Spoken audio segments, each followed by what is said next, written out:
रात कुछ लोग बैठ पाए? गोष्ठ कुछ लोग बैठे। कितने लोग रात बैठ पाए गोष्ठी में? तो सारे ही बैठ पाए बोलते। जो कुछ हैं वो आए नहीं है, उधर नाश्ते में होंगे। हाँ जी। तो कितने लोगों को लगा कि कल की चर्चा आपके लिए उपयोगी थी? तो उसमें क्या उपयोगी था, एक बार लिख डालिए। कल दिन भर की चर्चा में अपने लिए क्या मिला? मुख्य रूप से बात यह हुई थी कि यदि एड्रेस ही गलत है तो कितने घंटे मेहनत करके मंजिल पे पहुंचेंगे। उस संदर्भ में कल दिन भर की चर्चा में क्या निष्कर्ष हमारी अपने लिए निकले हैं, उसको 1 2 3 4 बुलेट्स में एक बार डाल के देखिए।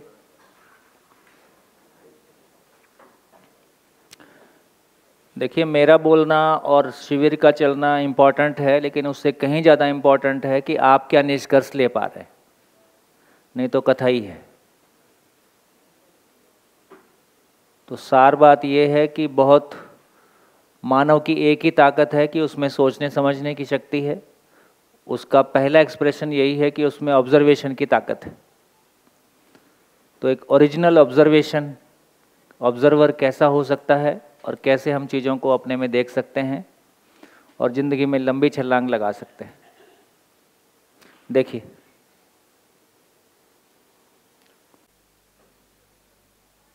तो स्थिति संतोषजनक नहीं लग रही।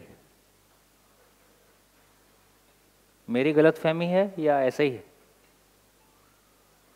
सबकी कॉपियां ब्लैंक थी? नहीं, पीछे कुछ लोग, इधर तो कुछ अलग प्रभाव है, इसलिए उधर मैं आया ही नहीं। हाँ जी, डेली सुबह कोई नए 1 या 2 लोग पूरा प्रेजेंट करेंगे बोर्ड पे आके, और उसका एक तरीका है कि पर्ची सबके नाम की डाली जाएगी और जिसकी पर्ची निकली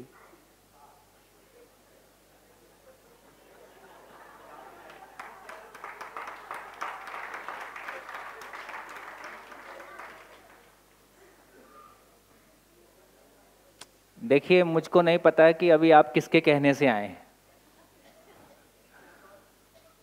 लेकिन धीरे से 8वें दिन आप ये पहचानेंगे कि कोई अभूतपूर्व घटना हमारी ज़िंदगी में घट सकती थी और हमने कम ध्यान दिया, जैसा ध्यान देने की ज़रूरत थी वैसा ध्यान नहीं दिया, और हो सकता है 2-5 साल बाद समझ में आएगा। अभी नहीं भी आएगा तो हो सकता है 2-5 साल बाद समझ में आएगा। तो इसलिए निवेदन यह है कि आज दूसरा दिन है और आयोजक मंडल कहाँ है? आयोजक मंडल, चलो सुनील आगीवाल जी है तो सारी बात हो सकती है। कैमरा और एलईडी सभी लोगों के लिए कल सुबह 7:15 से 8:15 खाना होगा। 8:15 बजे खाना बंद हो जाएगा और ठीक 8:30 बजे हम हॉल में होंगे। सबको स्वीकार है? नाश्ता 7:15 से 8:15 और 8:15 बजे क्लोज। आगीवाल जी की जिम्मेदारी। 8:15 के बाद नाश्ता क्लोज रहेगा, सबकी जानकारी के लिए। उसके बाद आप नाश्ता करने जाएंगे तो आपकी जिम्मेदारी है, ठीक? तो 8:15 के पहले हम सबका नाश्ता हो जाएगा और आपका ऑडियो वीडियो सबकी सेटिंग 8:15 8:30 के पहले आपकी सेटिंग हो जाएगी, ठीक? ताकि डॉट 8:30 के पहले हम शुरू। देखिए, रेजिडेंशियल का मतलब यही है। आप सब भी इतनी मेहनत करके यहाँ तक पहुँचे हैं, इतना सारा इंतजाम किया गया है, हम 9:30 बजे शुरू हों कल, कोई बात नहीं, गलती हम आयोजक मंडल की है कि हम पहले से इन्फॉर्म नहीं कर पाए, कोई बात नहीं। तो कल से हम और व्यवस्थित चलेंगे और आज का दिन भर हम बेहतर चल पाएंगे। चलिए, तो जो लिखना था आपने लिख लिया है। 5 मिनट के लिए जो भी आपको समझ में आया अपने पड़ोसी से शेयर करें।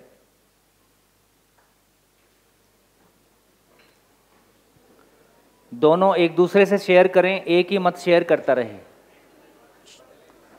सर, सभी अपने अपने जोड़े में हो जाएं और एक दूसरे के साथ शेयर करें कि कल क्या मिला।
मैं कुछ जानकारी दूँ, एक स्टोरी शेयर करूंगा आपके साथ, उसके बाद माइक पास में रखिए। एक संत थे, बहुत पहुँचे हुए संत, बहुत सारे उनके फॉलोअर्स थे और उपदेश वगैरह दिया करते थे, जगह जगह घूमते थे वो। तो एक बार उनका बहुत सारे शिष्य बैठे थे, तो उनको लगा कि आप इतने प्रवचन दे रहे हैं, बहुत सारे संत और भी हैं देश में, प्रवचन दे रहे हैं, उपदेश दे रहे हैं, लेकिन लोग बाग सुधरे नहीं है, मक्कारी चल रही है, धोखाधड़ी चल रही है, हिंसा भी चल रही है, चोरी चपाटी सब चल रही है, ऐसा क्यों हो रहा है? तो संत भी बड़े, क्या समस्या तो बड़ी विकट है, इसको कैसे निजात पाई जाए। फिर सोचा उन्होंने कुछ तो किया जाएगा इसका। तो सब शिष्यों से बोला कि आप एक शराब का घड़ा लेके आओ। तो आश्चर्य हुआ, गुरुजी और बोल रहे हैं शराब का घड़ा लेके आओ, कैसे संभव है ये? लेकिन गुरु की आज्ञा का तो पालन करना ही था। लेके आए, बोला इसमें से थोड़ा थोड़ा सब लोग शराब पी लो, लेकिन एक शर्त है, गले से नीचे नहीं उतरना चाहिए। तो ठीक है, सबने उनका आज्ञा का पालन किया और शराब पी, और क्या अब इसको वापस थूक दो या उल्टी कर दो। ठीक है, 10 या 15 मिनट बाद गुरुजी ने पूछा आपको कुछ नशा हुआ? कि गुरुजी आप कैसी बात करते हैं, हम शराब अगर गले के नीचे नहीं गई, पेट में नहीं गई, तो नशा कैसे होगा? कि बस मैं यही समझाना चाह रहा हूँ आपको कि जो आप प्रवचन सुन रहे हो, जो बातें सुन रहे हो, अगर आचरण और बिहेवियर में नहीं आई तो उसका कोई मतलब नहीं है। तो कहने का मतलब कल हमने जो सुना है उसको अपन आचरण में और व्यवहार में लाएंगे तो थोड़ा हमारे साथ ये ठीक रहेगा, ये मैं कहना चाह रहा था आपको। और मोटे तौर पर जो बातें उभर के आई है मैंने मेरे अपने दिमाग से, कि एक तो स्वयं को पहचानना है, उसमें आपका अहम चला जाएगा। आपने अपने आप को पहचान लिया तो आपका थोड़ी सी मेरे को लगता है कि यहाँ भाषा को बदलेंगे। आप जब भी कुछ बोलेंगे अपने लिए बोलेंगे, हम दूसरों के लिए नहीं बोलेंगे। उसमें यूँ लगा कि हम अपने आप को मैं अपने आप को पहचान पाया थोड़ा बहुत कि हाँ कुछ चीज़ें ऐसी थी जो अब वो सुधर रही है। और दूसरा मेरे क्या, हम बहुत लोग पशुता व्यवहार करते हैं, जैसे कहते हैं ना, eat like a animal not like a man. समझे आप कुछ? Eat like a animal not like a man. पशु क्या करता है, जब भूख लगती तभी खाता है। आदमी का कोई भरोसा नहीं है, 12 बजे भी खा लेगा, 2 बजे भी खा लेगा, खाने के बाद भी खा लेगा, अच्छी चीज़ें गुलाब जामुन है, रस मलाई खा लेगा। लेकिन जानवर ऐसा नहीं करेगा, उसका एक टाइम रहता है। और आदमी का कोई वक्त भी नहीं है और खाने का भी कोई लिमिट नहीं है। तो आदमी को कैसा खाना चाहिए? पशु जैसा। तो कुछ व्यवहार हमको पशु जैसा करना पड़ेगा। और जो चीज़ें बताई थी, रूप धन बल, उससे खुशहाली का पैमाना नहीं है हमारे लिए। ये ऐसा कुछ नहीं कि उससे हमको खुशियाँ मिलेगी, ये मिलेगी। और जो अपने लिए हम करते हैं या मेरे लिए मैं करता हूँ, तो मैं चाहता हूँ दूसरों के लिए भी कहूँ मेरे लिए सुख अच्छी चीज़ है, तो मैं ये चाहूँगा कि दूसरी चीज़ दूसरों के लिए भी ये चीज़ हो। और जो मिला उसमें खुश रहो, क्योंकि आपने मेहनत करके जो प्राप्त किया है आपको मिला है, उसमें आपको खुश रहना सीखना चाहिए। और 2-3 बातें और है कि नहीं, डिलीवरी नहीं जा रही है उस तरह से। बैठिए, धन्यवाद। बैठिए। फिर से भाषा में ही वो सब बना हुआ है जिसमें कि हम बार बार बहिर्गमन ही करते हैं। तो यहाँ हम 7 दिन क्या करेंगे, मैंने कल कहने की कोशिश की है, फिर से रिपीट कर देता हूँ। एक तो जो कुछ कंटेंट कल दिन भर में आया उसकी रोशनी में मैंने अपनी ज़िंदगी को कैसे देखा, और मैंने अपनी ज़िंदगी में कोई उपलब्धि पाई तो उसको शेयर कर सकते हैं, और उसमें कोई गैप मुझको दिखाई दिया, और पूरे कंटेंट में, दिन भर के कंटेंट में कल मेरे को कोई क्लियरली ये दिखाई दिया कि मेरा कोई थॉट शिफ्ट होता है, मेरा कोई मान्यता शिफ्ट होता है। तो कोई शिफ्ट मैंने अपने भीतर पाया, उसको शेयर कीजिए। कोई उपलब्धि आपने भीतर पाई, उसको शेयर कीजिए। कोई गैप अपने भीतर आपने पाया, उसको शेयर कीजिए। अपने लिए शेयर कीजिए, अपनी बात कीजिए। दूसरों के लिए हमको कुछ कहने की आवश्यकता अभी नहीं है ना। तो भाई जी ने जो कुछ कहा बहुत अच्छा कहा, लेकिन बाकी जो और लोग बोलेंगे, और जब भी कुछ बोलें थर्ड पर्सन में बात नहीं करना है, सीधी सीधी अपनी ज़िंदगी पे बात करें, अपनी ज़िंदगी बीच में लेके आएँ, है ना। किसी ए के साथ हुआ था, किसी बी के साथ हुआ था, किसी बुद्ध के साथ हुआ था, किसी गांधी के साथ हुआ था। इस पूरे 8 दिन में ना मैं कोई रेफरेंस को इस्तेमाल करूँगा, ना आप कोई रेफरेंस लेंगे, कोई रेफरेंस नहीं।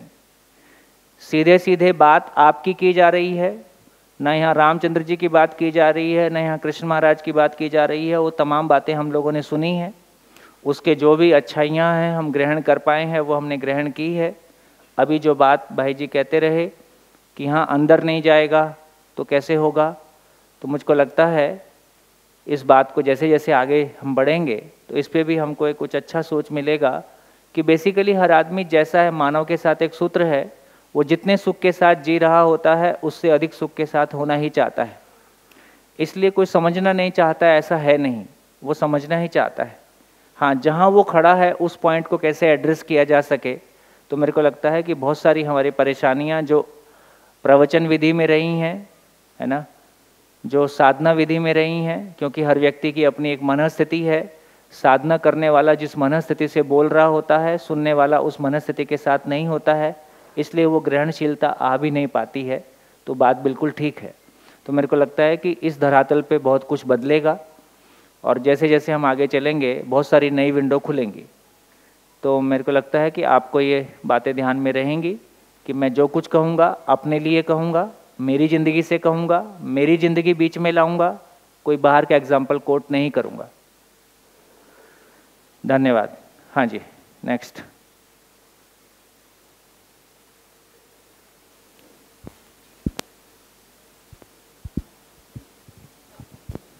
हेलो, नमस्कार सर। मैं खुशबू, मैं भिलवाड़ा से हूँ।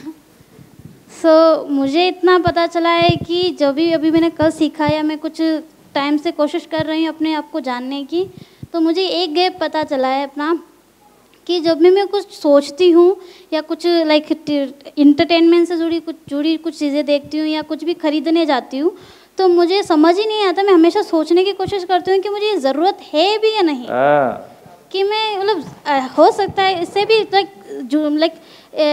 इनसे भी कम चीज़ों में मेरी ज़रूरत पूरी हो जाएगी, तो मुझे इन चीज़ों की ज़रूरत क्यों है। और दूसरा ये है कि अगर फ्यूचर की अगर मैं अपनी बात करूँ तो मैं अपने आप को पद और सम्मान के अलावा मैं और ज़्यादा जान नहीं पा रही हूँ कि मुझे अगर मैं ये करूँगी तो मुझे सम्मान मिलेगा।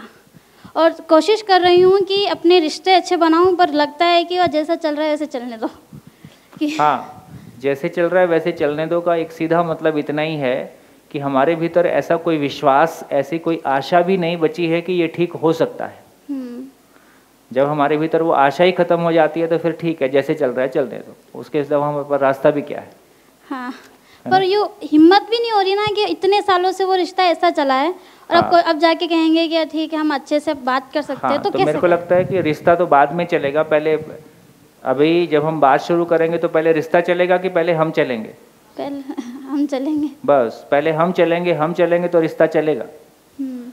देखो, सबसे बहुत ध्यान से इस बात को कहना चाहता हूँ कि यदि हमने सिविल इंजीनियरिंग किया है तो हमको ये कॉन्फिडेंस है कि हम एक शानदार बिल्डिंग बना सकते हैं और अपने आसपास हम बहुत सारी शानदार बिल्डिंगें देखते हैं।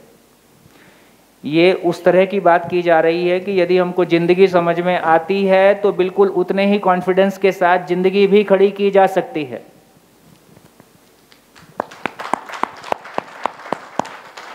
यहाँ हवा में बात बिल्कुल नहीं कर रहे हैं, बिल्कुल डाउन टू अर्थ हर आदमी की ज़िंदगी से ज़िंदगी खुल रही है।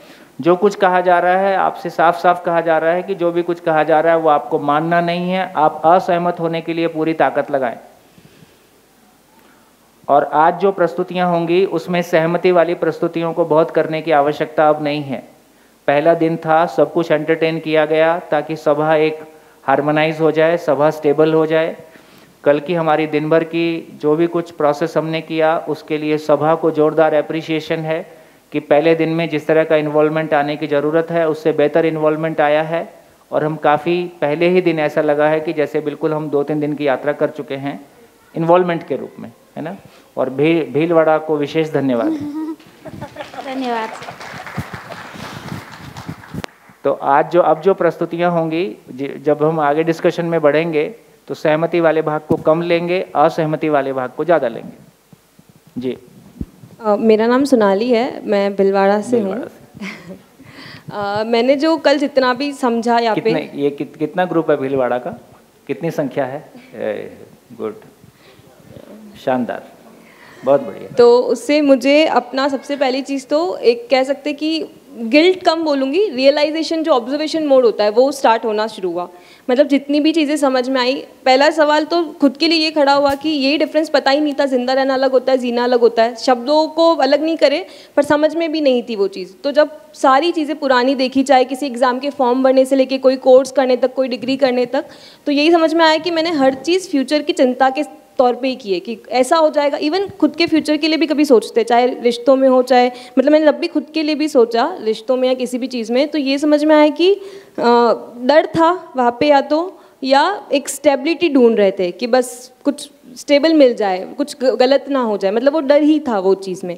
तो मुझे ये समझ में आया और बहुत बुरा भी लगा जब सोचा इस बारे पे। कल जब शाम को हम लोग डिस्कस कर रहे थे कि इवन मैंने अभी तक एक कपड़ा भी बिना फ्यूचर की चिंता के नहीं खरीदा, तो वो थोड़ी सी अजीब सी मतलब चीज़ लगी खुद के बारे में। या तो चिंता से कुछ हो रहा है या दूसरों को चमकाने दिखाने के लिए कुछ हो रहा है, मैं दोनों में कहीं नहीं हूँ। हाँ, तो मतलब जीना तो दूर दूर, मैं जिंदा रहने में भी बहुत ऐसा हो गया कि निचले स्तर तक हो गई वो चीज़। और इवन कभी माइंड में कभी आ भी गया कि ठीक है अपन थोड़े ठीक इंसान है, तो वो भी सिर्फ इसलिए आया क्योंकि संवेदनशीलता पे है। मतलब मुझे जब मेरे बारे में ये चीज़ लगी, और चूँकि मैंने हम मतलब जो हमारा ग्रुप मतलब जहाँ सब लोग आए थे, तो हमने थोड़ा सा यूट्यूब से पहली चीज़ें समझी थी।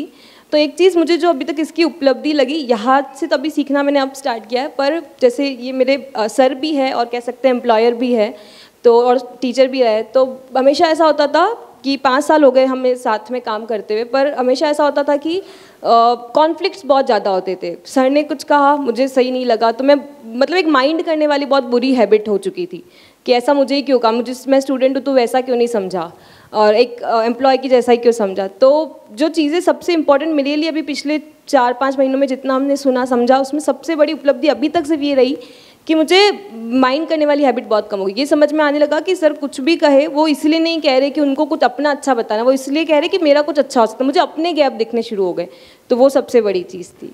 Thank you. शानदार। तो ये शेयरिंग का क्वालिटी ठीक रहा है ना। तो अपनी ज़िंदगी से जब भी शेयर करेंगे। हाँ जी। हेलो जी, मेरा ये सवाल है आपसे कि मेरा नाम तेजस जैन है, मैं भीलवाड़ा से हूँ। और मेरा आपसे ये सवाल है कि कल आपने जैसे बताया कि बढ़ती उम्र के साथ वर्तमान की भूतकाल की पीड़ा, वर्तमान का विरोध और भविष्य की चिंता ये बढ़ती जाती है। तो मैं कहीं ना कहीं इससे असंतुष्ट हूँ कि आपने जैसे बोला कि भविष्य की चिंता, तो मैंने अपने ही काफ़ी रिलेटिव और मेरे ही घर में काफ़ी बुजुर्ग लोगों को देखा, तो उनको भविष्य की चिंता नहीं होती। जैसा आपने कहा कि चिंता बढ़ती है। तीसरे की तरफ से तुम मत बोलो, जो यहाँ नहीं है उसकी चर्चा मत करो। हाँ जरूर, जब तो तुम 60 में पहुँचोगे तब बात कर लेंगे। है ना। अभी हमको नहीं पता है दूसरा क्या सोच रहा है, और मैंने कहा है कि यदि ऐसा हो रहा है, यदि उम्र बढ़ने के साथ साथ ये बढ़ रहा है, इसका मतलब तो ज़िंदगी की कंपनी लॉस में है। यदि लगाया, नहीं बढ़ रहा है, बहुत अच्छी बात है। ठीक है, धन्यवाद। नमस्कार भाई जी, भीलवाड़ा से उमा मालानी जी। कल जो भी पूरा अटेंड किया सत्र कल के दिन में, तो यही सबसे ज़्यादा लगा कि स्वयं का निरीक्षण करना मुझे ज़रूरी है। हर पल हर क्षण सचेत रहते हुए दृढ़ता से कोई भी भाव, अभिव्यक्ति, विचार आता है तो उसमें मुझे यही ध्यान रखना है कि मैं कहाँ हूँ, क्या कर रही हूँ, कैसे हूँ जी। ये दूसरा, जिंदा है, जीने का तो काम ही नहीं बिल्कुल ही, तो कम से कम ये शिविर हो तब मुझे जीना सीखना है और जीने के रास्ते पे चलना है। तो इसके लिए मुझे ये 7 दिन से जो भी मिलेगा मुझे जीने के रास्ते पे चलना है जी। और दृढ़ता से किसी की चुगली निंदा करनी ही नहीं है, ना सुननी है। हाँ, ये 3 चीज़ ही मुझे अभी तक दृढ़ता से मिली। देखिए, जीवन की महिमा है, जैसा स्वीकार लेता है वैसा एक्ट करता है। 2 सगे भाई बहन स्त्री पुरुष ही होते हैं, लेकिन मैं अपनी बहन को कैसे निगाह से देखता हूँ, दूसरे की बहन को किस निगाह से देखता हूँ, ये हमको पता है। इसका मतलब क्या है, मानने का ये केवल ये यहाँ पे ये ठीक नहीं है ऐसा हमने स्वीकार लिया है। तो यदि हमको अपनी ज़िंदगी में बहुत सारे आयाम में ये क्लैरिटी आ जाएगी कि ये जो भी कुछ मैं कर रहा हूँ, क्या कर रहा हूँ, क्यों कर रहा हूँ, है ना।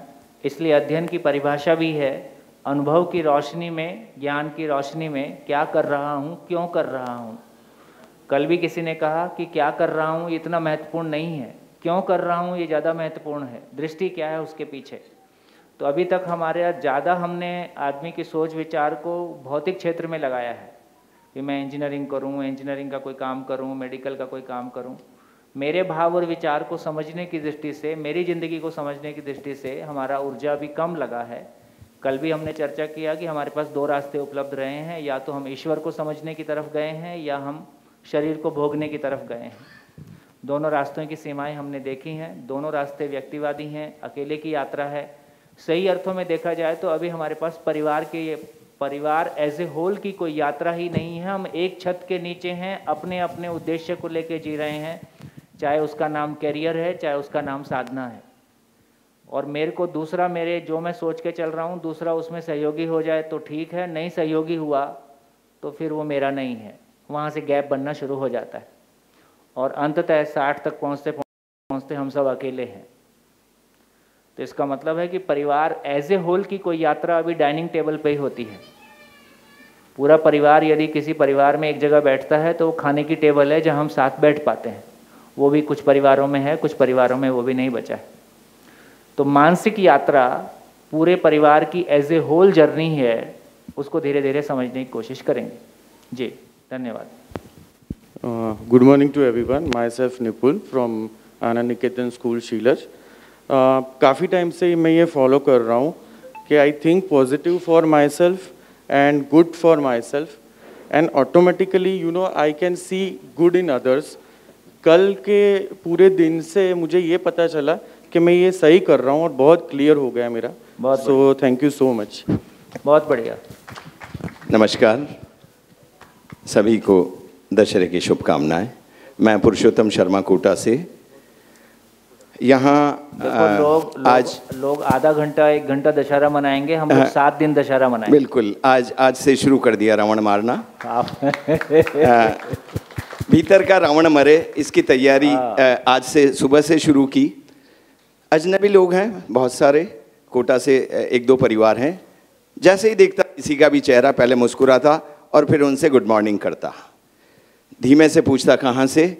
अजमेर से गिरधारी लाल जी ने तो मुझे देखकर कहा हाँ आपको कहीं देखा है। मैंने कहा कभी नहीं देखा। कहाँ मिले हैं? मैंने कहा इस शिविर में। बोला ऐसा क्यों लग रहा है? मैंने कहा इसलिए कि मैंने आपसे आगे होकर गुड मॉर्निंग कर लिया। निश्चित रूप से मैं इस तरह करके अपने ईगो को पिघला रहा हूँ, शुरू कर दिया है। बहुत बढ़िया। तो इस तरह से दूसरा एक और प्रयोग, मैं अधिकतर पत्नी के साथ होता हूँ, इकट्ठा नहीं होता। सॉरी माफ़ी चाहूँगा। अब दूसरों की बात बंद। आज मान्यवर से बहुत अच्छी बात सीखी, त्यागी सोम जी से, कि हम दूसरों की बात किया करते हैं। मैं इकट्ठा होने का अर्थ ये है कि अगर मेरी पत्नी घर पर मोबाइल चला रही है और मैं टीवी देख रहा हूँ तो हम साथ हैं, इकट्ठे नहीं हैं। ज़्यादातर हम साथ हुआ करते हैं। मैं खाना खा रहा हूँ, वो किचन में, तो हम साथ हैं, इकट्ठे नहीं हैं। इकट्ठे हुए हम एक ही चीज़ को दोनों एक निगाह से देख रहे हैं। सुबह शिव जी की मूर्ति को देखा, मैंने पत्नी का हाथ पकड़ा और कहा चलते हैं। तो इस तरह हम इकट्ठा होते हैं। जब अगर हम दोनों इकट्ठे रहेंगे, कोई संभावना ही नहीं है कि जिस चीज़ की ज़रूरत महसूस कर रहे हैं 6 दिनों तक सुनेंगे, उसका बीज डलना शुरू हो गया है कि बहुत कुछ अच्छा होगा। बाकी चीज़ें जो आपने बताई स्वीकार करूँगा कि कल बहुत कम बातें सुन पाया, क्योंकि एक बार तो मैंने गाड़ी में, कार में मेरी मिसेज से कहा कि ऐसा ना हो मुझे झपकी लग जाए, मुझे हिलाती रहो। परसों की रात मैं सो नहीं पाया था क्योंकि सुबह जल्दी उठना था, घर में कार्यक्रम था। तो कल सारा दिन भारी माइंड रहा। आज पूरी कोशिश करूँगा कि ईमानदारी से अगर आप कल मुझसे एक एक शब्द भी पूछेंगे तो मैं बता दूँगा। Thank you. बहुत बढ़िया। तो आपकी बात को सुनते हुए और समय इसमें ना लगाते हुए बेटा, है ना, तो मेरे को लगता है कि मैं एक बार रिपीट कर देता हूँ, क्योंकि ऐसा लगता है कि कल काफ़ी लोग जहाँ से आए थे वो दुनिया की उससे ट्रांजिट कर रहे थे। हाँ, मैं मतलब कुछ शेयर करना चाहता था सर। अगर आप आगे कंटिन्यू करना चाहते हैं तो करिए। नहीं, कोई आपको पॉइंट ऐसा लगता है जो पूरी सभा के लिए बहुत उपयोगी होगा तो शेयर कर दीजिए। हाँ, मुझे ऐसा लगता है क्योंकि मेरे टाइप के काफ़ी लोग होंगे यहाँ पे। जब मैं सभा में आया सुबह 10 बजे कल, तो जो पहली चीज़ यहाँ लिखी गई वो लिखी गई कि प्रस्ताव मानना नहीं है। तो मुझे लगा ये सभा मेरे ही लिए है, क्योंकि मैं कोई सा प्रस्ताव मानता ही नहीं हूँ। तो that was one reason why I stayed here. फिर आगे जाके जब सभा चली आधे घंटे तक, तो काफ़ी सारी चीज़ें यहाँ लिखी गई और फिर लिखा गया कि कुछ यूनिवर्सल यहाँ पे बताया जा रहा है या फिर बताया जाएगा अगले 7 दिन में, जो आप किसी पे भी अप्लाई कर सकते हो और वो वेरीफाइबल भी है, means it is a science. तो मुझे लगा कि ये सभा मेरे ही काम की है, क्योंकि मैं बिना फैक्ट्स किसी चीज़ पे भरोसा नहीं करता हूँ। फिर आगे चले हम। Why I am telling you my journey, because मेरे तरीके के लोग भी होते हैं और मुझे ऐसा लग रहा है अंदर से, तो मैं आपको बता रहा हूँ। आजकल ज़्यादा ऐसे ही होते हैं। हाँ, ऐसे ही होते हैं। फिर आपने बताया आगे जाके कि 3 तरीके से ज़िंदगी जीता है इंसान। एक तो साधना वाले मार्ग पे चल के ईश्वर की प्राप्ति करने की कोशिश करता है, जो आजकल कोई करता नहीं है, तो मैं भी नहीं करता हूँ। दूसरा, शारीरिक भोग और विलास के अंदर उलझ के कोई काम करता है इंसान, तो वो अधिकतम के मार्ग पे चलता है, जिससे उसको कोई भी चीज़ ज़्यादा से ज़्यादा ग्रहण करना या फिर कमाने की कोशिश करता है वो। तो मुझे पता चला कि मैं बीच में कहीं मानव और शरीर वाली जर्नी में डोल रहा हूँ, क्योंकि परिवार तो मेरा खुश है और घर वालों से संबंध भी अच्छे हैं, अभी तक कोई कुछ बिगड़ा नहीं है, खुश रहते हैं हम साथ में, लेकिन कोशिश यही रहती है कि कुछ ना कुछ ज़्यादा से ज़्यादा ही मिलता रहे। तो बचपन से लेके आज तक वही करता आ रहा हूँ। तो पता चला कि हाँ, ये वर्कशॉप काम की है और आगे सुनते हैं। फिर आगे चला तो हमने डिस्कस करना स्टार्ट किया लंच के बाद, जिंदा रहना जीने में क्या डिफरेंस है। तो मैंने 5-5 पॉइंट लिखे, बोला मैंने कि ये तो 10 हो गए हैं ऐसा। तो उस वक्त मुझे पता चला कि what I am doing is, यहाँ पे जो कंपैरिजन वाली बात हमने बिगनिंग में लिखी थी कि तुलना नहीं करनी है, तो सच में मैं किसी से तुलना नहीं कर रहा था और फ्री होके बोल रहा था। तो वो पहला चेंज मैंने खुद में देखा। अगर मैं तुलना करता तो मैं पूरे 10 लिखता।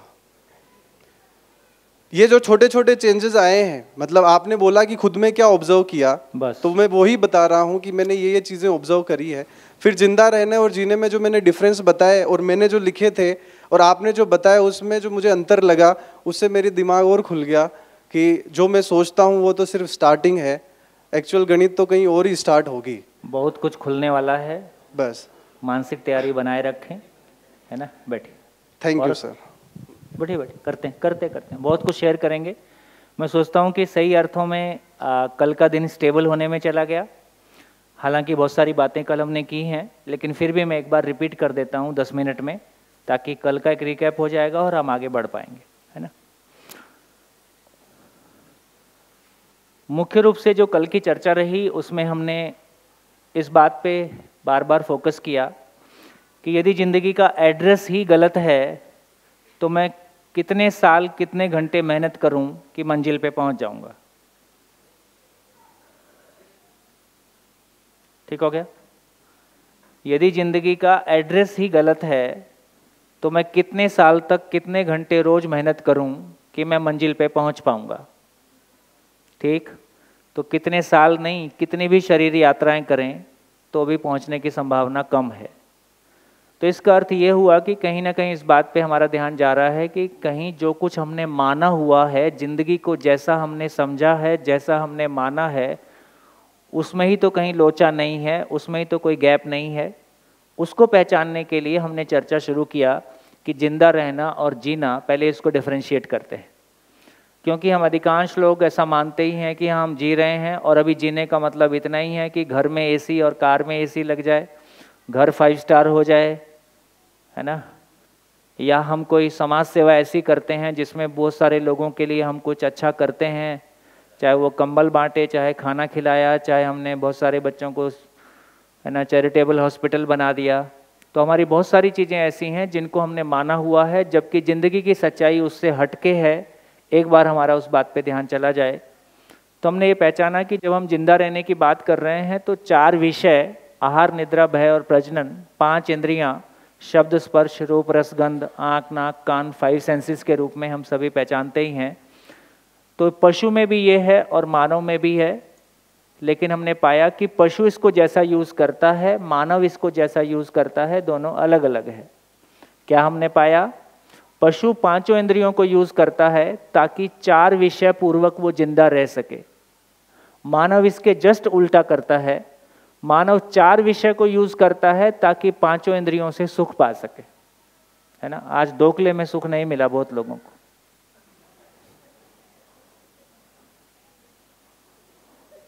आज दोकले का सुख नहीं मिला। ठीक, इससे एक बात पे हमारा ध्यान चला गया कि पशु के फोकस में जिंदा रहना है और मानव के फोकस में सुख की तलाश है। उसको सुख कहें, शांति कहें, संतोष कहें, आनंद कहें, परमानंद कहें, जो भी आपके पास शब्द हों वो सब उसमें डाल दीजिए। तो इससे क्लैरिटी हमारी ये भी बनी कि मानव इतना इवोल्व्ड स्पेसीज है, मानव इतनी विकसित इकाई है कि वो अपने जिंदा रहने के लिए रूटीन में सोचता भी नहीं है। वो तो सुख की तलाश में रहता है, चाहे खाने में सुख की तलाश करे, चाहे अपनी जीवन शैली में सम्मान की तलाश करे या सुख की तलाश करे, और फाइनली उसका जिंदा रहना बाय डिफॉल्ट है ना। हर दिन हम सुबह नाश्ते के लिए जाते हैं तो यही सोचते हैं कि आज क्या स्वाद मिलने वाला है। हम ये नहीं सोच रहे होते हैं कि इसको खा के मैं जिंदा रहूँगा, है ना। तो स्वाद के साथ मेरा मन जुड़ा रहता है और जिंदा रहना बाय डिफॉल्ट है। फिर हमने ये भी चर्चा किया कि ऐसा क्यों है। तो सभी मानव को 2 वरदान प्राप्त हैं, कल्पनाशीलता और कर्म स्वतंत्रता। कल्पनाशीलता का मतलब है कि मानव में सोचने समझने की ताकत है और ये कितनी है? असीमित है, और ये धरती के सभी मानव में समान है। तो कल्पनाशीलता की ताकत, पावर ऑफ इमेजिनेशन, सभी धरती के सभी मानव में समान रूप से असीम है, और जो हम सोचते हैं उसको जमीन पे उतार सकते हैं। इसके लिए हमारा शरीर भी अनुकूल है ना। बाकी कोई पशु मानव के जैसा नहीं कर सकता है। ऐसे मकान और चांद तक पहुंचने का काम हमने किया है। दूसरी बात हमने कही कि कल्पनाशीलता का दूसरा एक्सप्रेशन है। कल्पनाशीलता का एक एक्सप्रेशन है कि मानव को इंद्रियों में सुख की तलाश है। कल्पनाशीलता का ही दूसरा एक्सप्रेशन एक और भी है कि मानव को अपनी पहचान और सम्मान की तलाश है, और ये पहचान मानव की मौलिक है। गरीब से गरीब आदमी भी क्या बोलता है? बाबूजी 2 रोटी इज्जत की चाहिए, अपमान की 2 रोटी नहीं चाहिए। गरीब से गरीब आदमी भी, है ना, इज्जत को साथ में जोड़ के चलता है। तो इससे मानव में उसकी पहचान की तलाश, उसकी सम्मान की तलाश मौलिक है, इसमें कोई गलती नहीं है। लेकिन जिस तरह से हम पहचान को पाने की कोशिश करते हैं उसमें रूप एक प्रभावी जगह है, एक काफ़ी इम्पॉर्टेंट जगह है। मैं कैसा दिखता हूँ, फिर मेरे कपड़े कैसे दिखते हैं, और मोबाइल कैसा दिखता है, और गाड़ी कैसा दिखता है, और मकान कैसा दिखता है, और मेरा गांव और शहर कैसा दिखता है, कहाँ कहाँ तक वो फैलेगा। तो रूप मेरी पहचान में एक मेरा बड़ा, अभी जैसी जीवन शैली हम जी रहे हैं उसमें रूप एक बड़ा भाग है, शरीर एक बड़ा भाग है ना। जैसे जितने जिम अभी खुल रहे हैं, गांव-गांव में जिम खुल गया है। वो जिम क्यों खुल रहे? स्वस्थ रहने के लिए,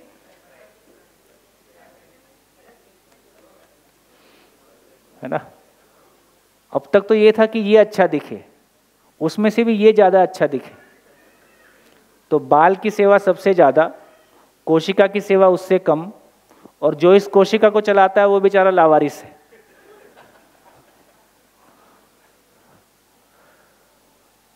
तो इस सेंस में देखेंगे तो शरीर को भी हमने बहुत इम्पोर्टेंस दिया है, धन और पद के रूप में इम्पोर्टेंस दिया ही है।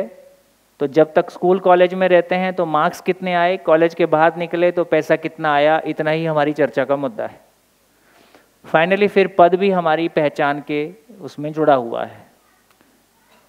ये कल उस लोगों ने इस पे प्रयोग किया है लगता है।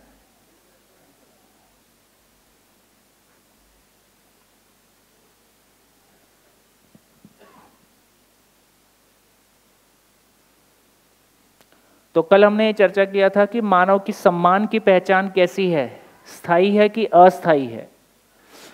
मानव अपने सम्मान के लिए स्थायी तो चाहता है, लेकिन वो जिन चीज़ों से पाना चाहता है वो सारी चीज़ें परिवर्तनशील हैं।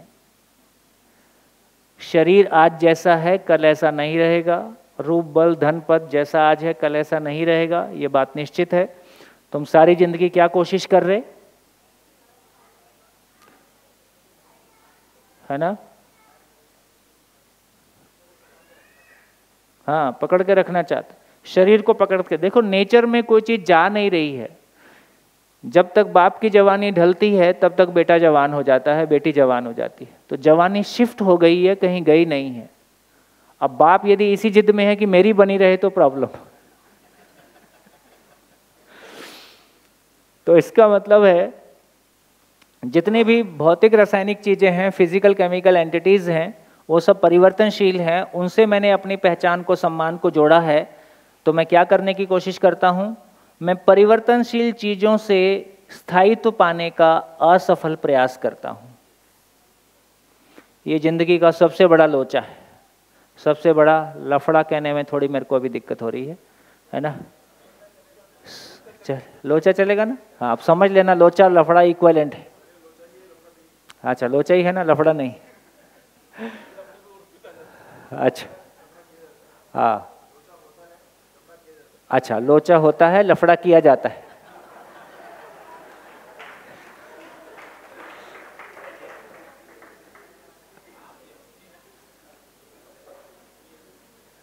तो इस लोचे का 3 फ्री गिफ्ट मिला। भूतकाल की पीड़ा, भूतकाल की पीड़ा, वर्तमान से विरोध,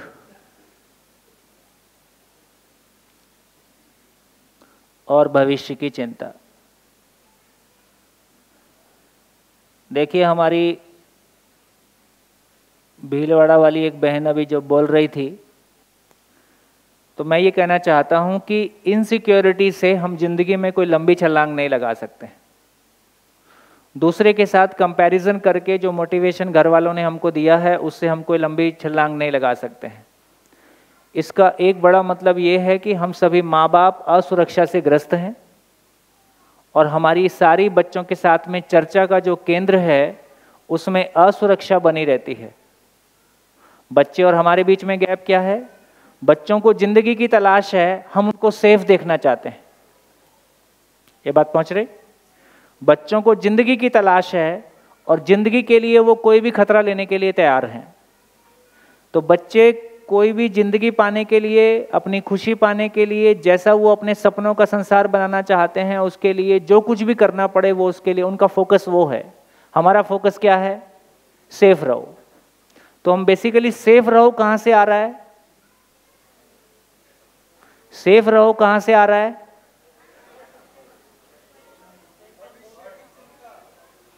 सेफ रहो का मतलब बेसिकली डरा हुआ आदमी है। सेफ रहो का मतलब है कि बेसिकली डरा हुआ आदमी है। आपका डर गलत है, ऐसा नहीं है। जैसे बेटियों को अक्सर ये प्रॉब्लम है कि भाई तो 10 बजे आता है, हमको 6 बजे आने बोलते हैं, ये दोनों के साथ अलग अलग क्यों होता है ना? तो हम समझा सकें कि बेटा तुम्हारी मतलब भाई और बहन का सवाल नहीं है, समाज सेफ नहीं है इसलिए ऐसा बोलते हैं। तो कहीं ना कहीं हम माँ बाप सेफ्टी पहले चाहते हैं, चाहे वो जॉब का बात है उसमें सरकारी नौकरी मिल जाए, है ना। जैसे मैंने बेटे को शुरू से कहा कि कुछ भी करना, सरकारी नौकरी नहीं करना है, मिले तो भी नहीं करना है ना। क्योंकि वहाँ जाके आदमी की पर्सनैलिटी में जो एक निखार आने की ज़रूरत है, वक्त के साथ साथ जो अपने भीतर आगे बढ़ने का मोटिवेशन है वो कहीं ना कहीं मार खाता है, ऐसा मैंने देखा। तो इसका मतलब है कि यदि मेरे भीतर इनसिक्योरिटी नहीं होगी तो मैं उसको खुल के खेलने दूंगा, जैसा वो है उसको वैसा समझने की कोशिश करूंगा। यदि मैं इनसिक्योरिटी से ग्रस्त हूं तो मैं उसको बस सेफ 2 रोटी का जुगाड़ कर ले, 2 रोटी का जुगाड़ हो जाए, उस पर मेरा फोकस रहेगा, जबकि बच्चे का फोकस जिंदगी की तलाश। तो मैं ये कहना चाहता हूं कि जिस तरह की ज़िंदगी हमने जी है, हम माँ बाप को फिर से दोबारा रिविजिट करने की ज़रूरत है, अपनी मान्यताओं पे, अपनी कंडीशनिंग पे, कि हमारा सॉफ्टवेयर कहाँ से ड्रिवन है। तो उसको हमने देखा तो कहीं ना कहीं कोई भूतकाल की पीड़ा है, कोई वर्तमान से विरोध है, भविष्य की चिंता है। तो ये तमाम पूरे कैनवस पे हमने देखा कि जिसको हम जिंदा रहने की बात कर रहे हैं, उस कैनवस पे ज़िंदगी ऐसे जाती है। तो इसकी हमने लिमिटेशन भी देखी। क्या लिमिटेशन देखी? जब मैं इंद्रियों से सुख की तलाश में हूं तो 3 लिमिटेशन सामने आया। आशा है अब सबका ध्यान चला जाएगा और इस पे ये हम ऐसा नहीं है कि नोट। देखिए, दिल्ली के अभी पिछले शिविर में किसी ने बहुत अच्छा शब्द यूज़ किया कि हर मानव ओरिजिनल ऑब्जर्वर अभी नहीं है। अभी हम ओरिजिनल ऑब्जर्वर नहीं है। क्यों नहीं है? कंडीशनिंग हो गई है। कंडीशनिंग हो गई है। हमारे बड़ा छोटे का पहचान, बड़ा कौन है छोटा कौन है, हमारे मापदंड बदल गए हैं, है ना। दिल्ली में हमने त्यागराज स्टेडियम में 4000 टीचर्स एक साथ होते थे, तो लगभग एक महीने में करीब 25,000 टीचर से बात किया। तो वहाँ बात करते करते वहाँ डिप्टी डायरेक्टर एजुकेशन है, उन्होंने एक नया वर्ड कॉइन किया कि बड़ा आदमी बनना है कि बढ़िया आदमी बनना है।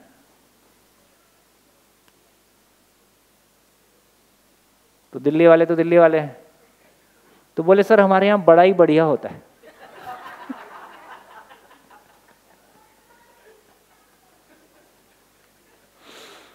दिल्ली में पैर जमाना आसान काम नहीं है।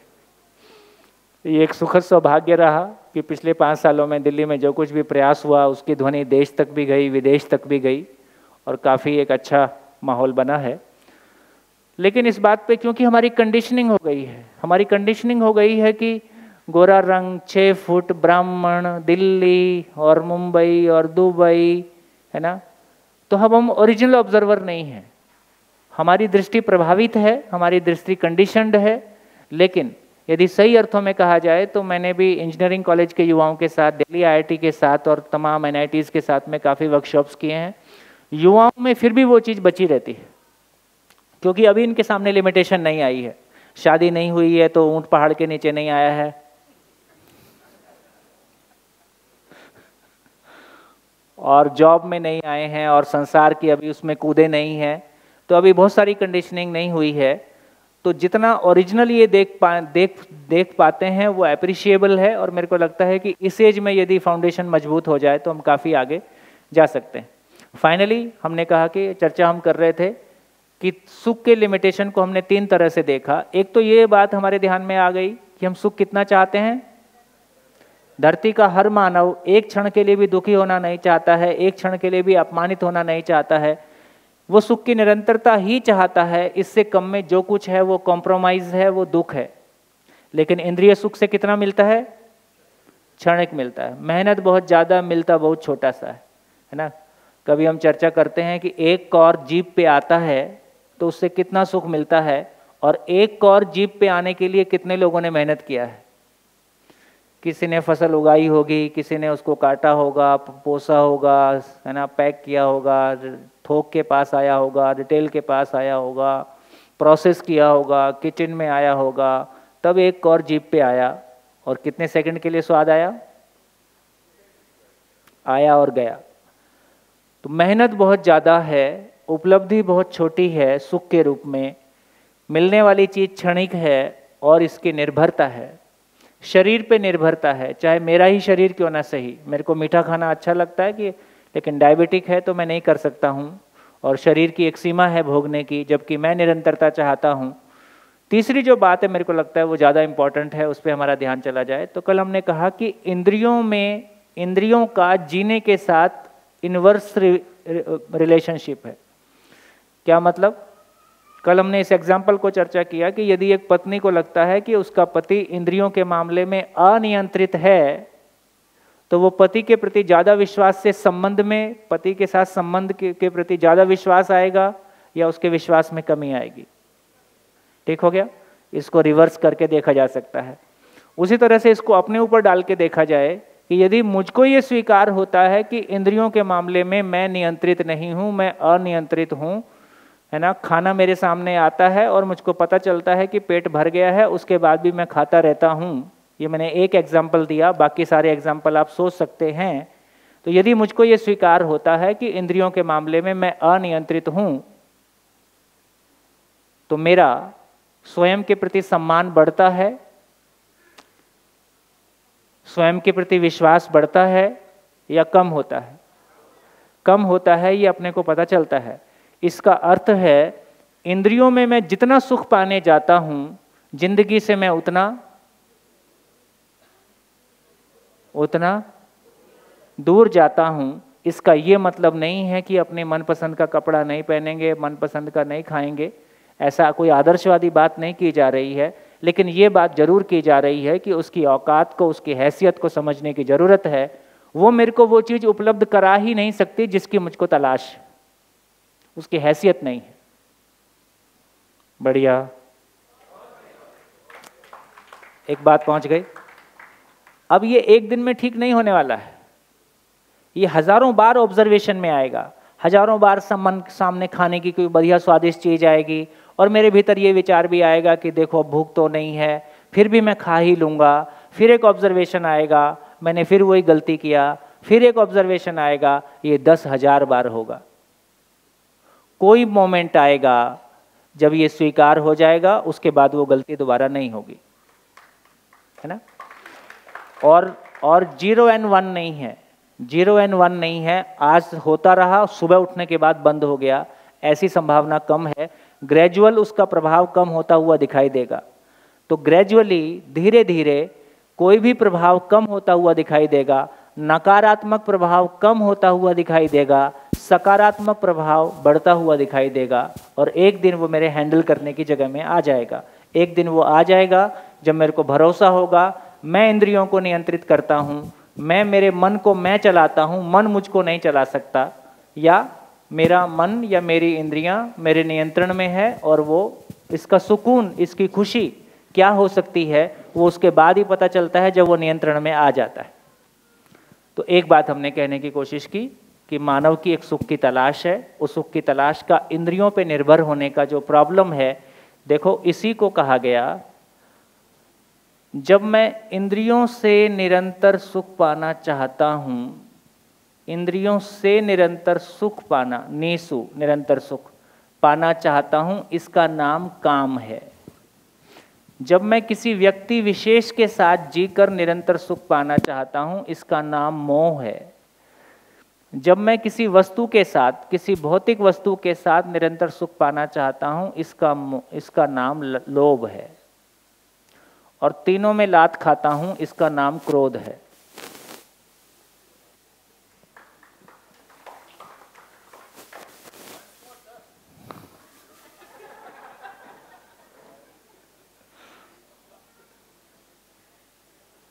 क्योंकि वहां वो नहीं है। इसलिए क्रोध की परिभाषा है, अपनी अक्षमता का प्रदर्शन ही क्रोध है।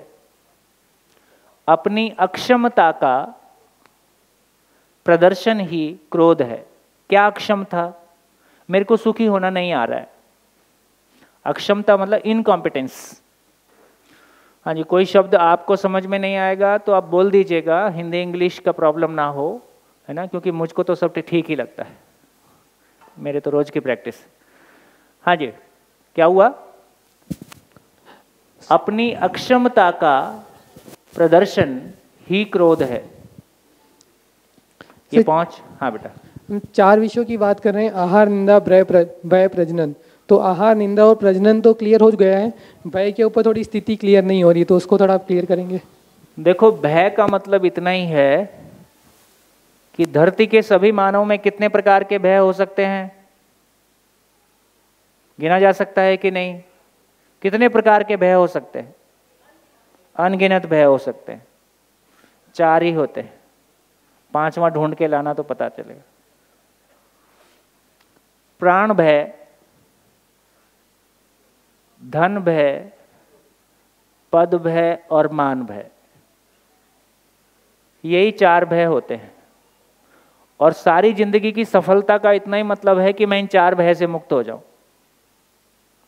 सारी जिंदगी में सफलता असफलता का मापदंड इतना ही है कि मैं इन 4 भय से मुक्त हो जाऊं, इतनी ही कहानी है। तो भय को जब आहार निद्रा भय बोलते हैं, भय को पॉजिटिवली कहें तो वो जीने की आशा है। जीने की आशा के अगेंस्ट में जब कोई स्थिति बनती है उसका नाम भय है। जीने की आशा के अगेंस्ट में जब कोई स्थिति बनती है उसका नाम भय है। भय का मतलब प्राण भय, धन भय, पद भय, मान भय, 4 ही भय हैं। क्लियर है कि इसमें कुछ बोलना है? प्राण भय मतलब शरीर से जुड़ा हुआ, कोरोना काल में हमने काफी देखा। धन भय कहने की आवश्यकता नहीं है। पद भय, जो पद मुझको मिला है, चाहे सामाजिक पद है, चाहे, है ना, शिक्षा के रूप में है, चाहे शासन के रूप में है, जो भी पद मुझको मिला है ना, वो मेरी पहचान का आधार होता है, वो मेरे व्यक्त होने का अवसर होता है। और मान भय का मतलब है जो रिश्तों में हमने एक दूसरे को मान सम्मान, है ना। एक भाई का बहन के साथ, माता पिता का बच्चों के साथ, दोस्त का दोस्त के साथ, मित्र का मित्र के साथ, गुरु का शिष्य के साथ, जो संबंधों में हमने एक दूसरे को मान रखा है ना। अभी हम व्यवहार कैसे कर रहे होते हैं, जब किसी से व्यवहार कर रहे होते हैं तो क्या ध्यान में रखते हैं? अभी हम किसी से व्यवहार कर रहे होते हैं तो क्या ध्यान में रहता है? सामने वाले को बुरा मत लग जाए, मैं उसकी नज़रों में अच्छा बना रहूं और मेरा काम निकल जाए।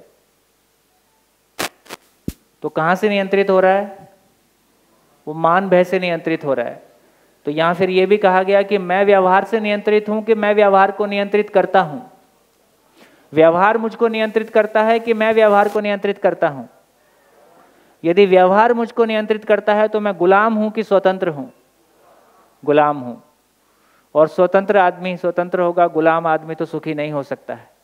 तो यहाँ से हमको ये सेंस पकड़ में आया कि बेसिकली जब हम कह रहे हैं कि आहार, निद्रा, भय और प्रजनन, तो मैं प्राण भय से मुक्त हो जाऊं, धन के भय से। कितना 1000 करोड़ पैसा होने के बाद, कितना 1000 करोड़ रुपया होने के बाद मैं धन के भय से मुक्त हो जाऊंगा?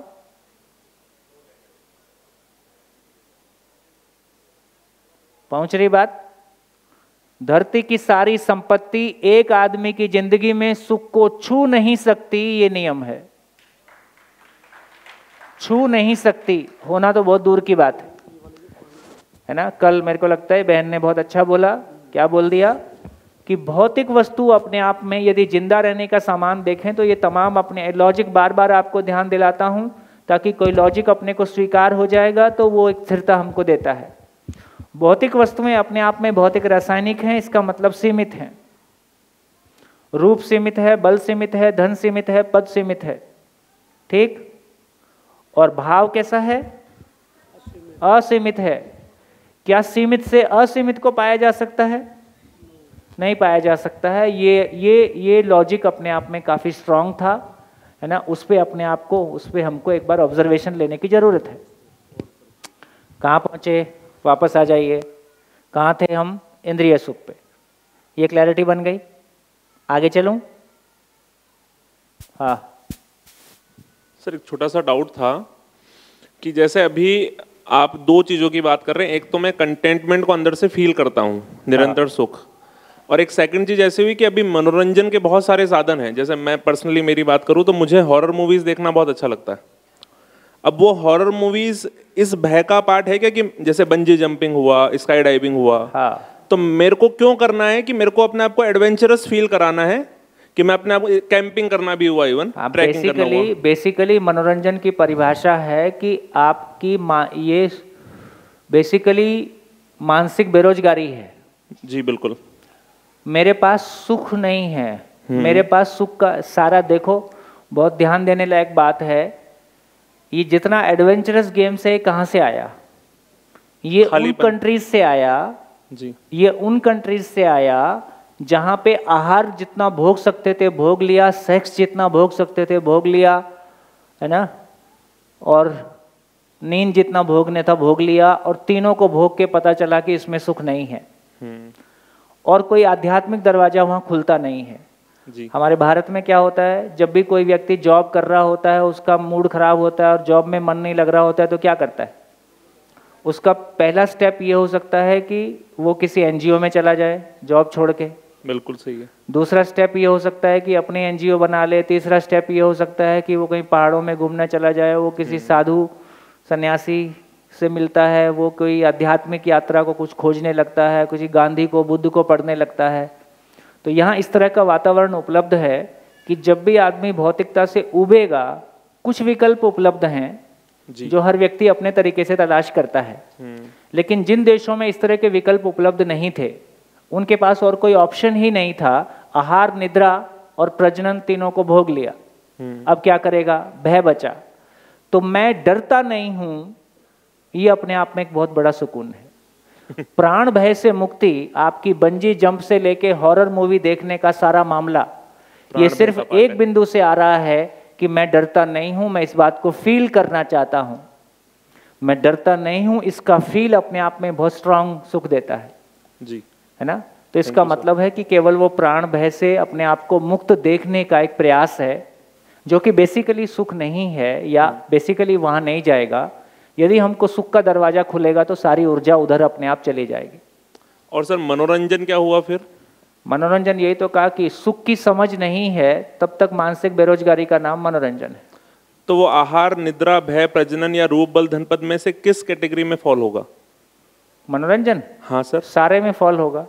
बेसिकली जितना मनोरंजन है वो इंद्रिय सुख के लिए है। नहीं, हम मसूरी जाते हैं, पहाड़ देख के बहुत अच्छा लगता है, वो प्रिय है।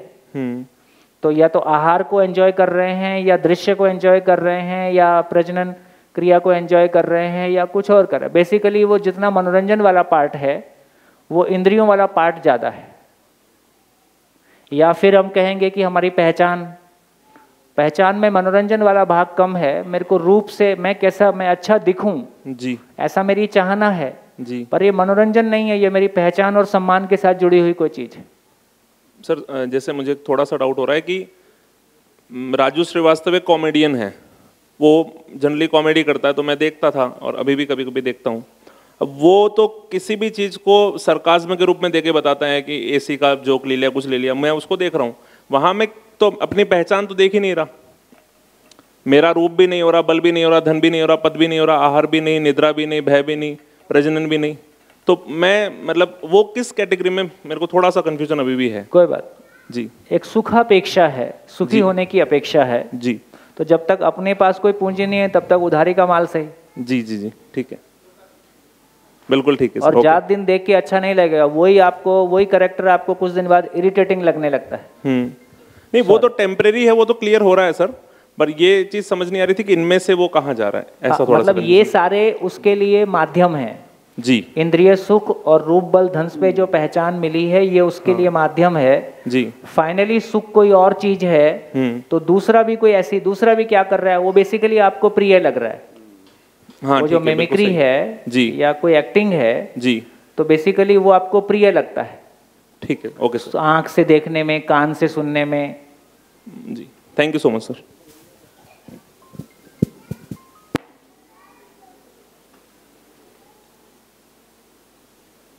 नहीं होगी फोन पे।